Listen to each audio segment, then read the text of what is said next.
What if the greatest economic crash in medieval history was not caused by war, famine, or plague, but by generosity? What if a single act of charity, not greed, destabilized kingdoms, rewrote trade systems, and forced global markets to rewrite their currency values? This is not just the story of a king. This is the story of the man whose kindness broke economies, whose gold bent markets, whose pilgrimage rewired the world. Mansa Musa, the ruler who made wealth too visible. The hidden power of Mali. Long before Western chroniclers wrote his name, long before Cairo bowed at his arrival, Mansa Musa's Mali was already an empire of movement and mathematics. Gold mines at Bambuk and Bure, salt caravans from Tagaza, ivory and cola routes spanning the Sahara. But wealth alone did not define Mali. Control did. The empire taxed everything that crossed the desert. Gold, salt, copper, books, cloth, even knowledge. Mali's economy was not built on brutal conquest. It was built on interchange, a marketplace of value, commodities, and ideas. This system made Musa not just rich, but liquid. Gold was not locked in palaces, it circulated. It funded scholars. It built mosques. It employed architects. It fortified the military. By the time Musa inherited the throne in 1312, Mali was not a kingdom in the desert. It was the central bank of the Saharan world. The pilgrimage that rewired economies. In 1324, Musa made a decision that changed world economics. He would perform Hajj, pilgrimage to Mecca. But he would not go quietly.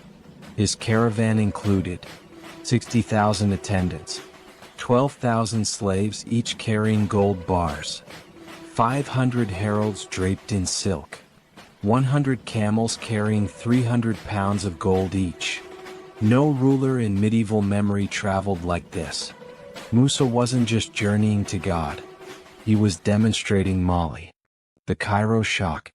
When Musa arrived in Cairo, he spent generously, lavishly, open-handedly. Gold poured into markets like rain in a city built for drought. He funded mosques, schools, public works, gifts for dignitaries, stipends for clerics, alms for the poor. And it felt miraculous at first. Then something unthinkable happened. The price of gold fell. Mansa Musa didn't just give away gold. He redefined it. For centuries, gold was stable because it was scarce. Then Mali arrived carrying 4 decades of reserve gold in 1 year. What followed was the first recorded international inflation crisis triggered by wealth surplus. Bread prices doubled. Metal markets destabilized. Interest rates collapsed. Silver briefly became more valuable because it held scarcity. Gold, the immovable center of value, suddenly wobbled. The world had never seen wealth behave like water. Geopolitical aftershocks. Cairo was not the only casualty. The ripple spread to Tunis, Granada, Mecca, Syria, Venice, Genoa. Rulers responded not with soldiers but with currency controls. Gold circulation limits, silver reserve expansions, caravan tax adjustments, denomination resets. Bankers panicked. Lenders rewrote contracts. Merchants refused gold coins until reassessed. For 12 years, Cairo struggled to restore equilibrium. Musa did not break Cairo by intention, but by scale. He was wealth without boundary. Abundance without buffer. When gold became books. Upon returning home, Musa did not hoard gold or rebuild palaces. He built brains. Sankore University, Jingareber Mosque, tens of thousands of manuscripts, trans-Saharan scholarly networks.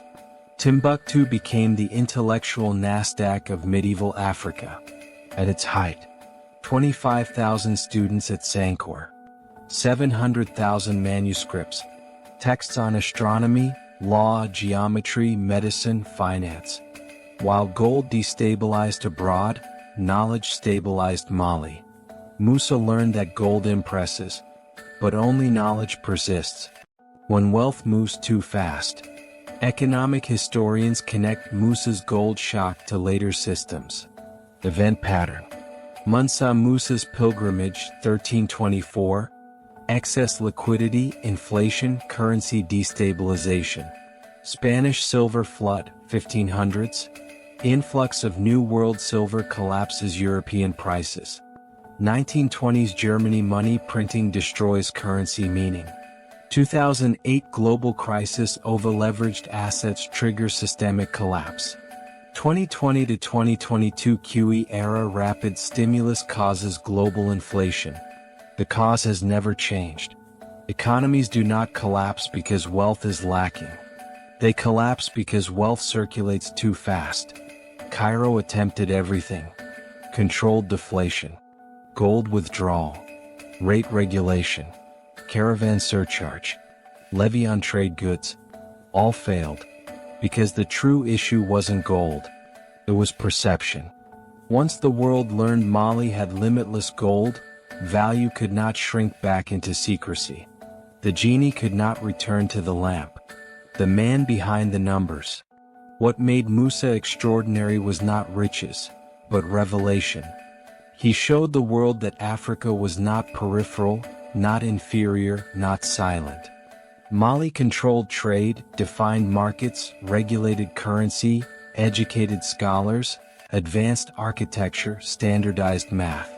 He made the map redraw itself. Literally.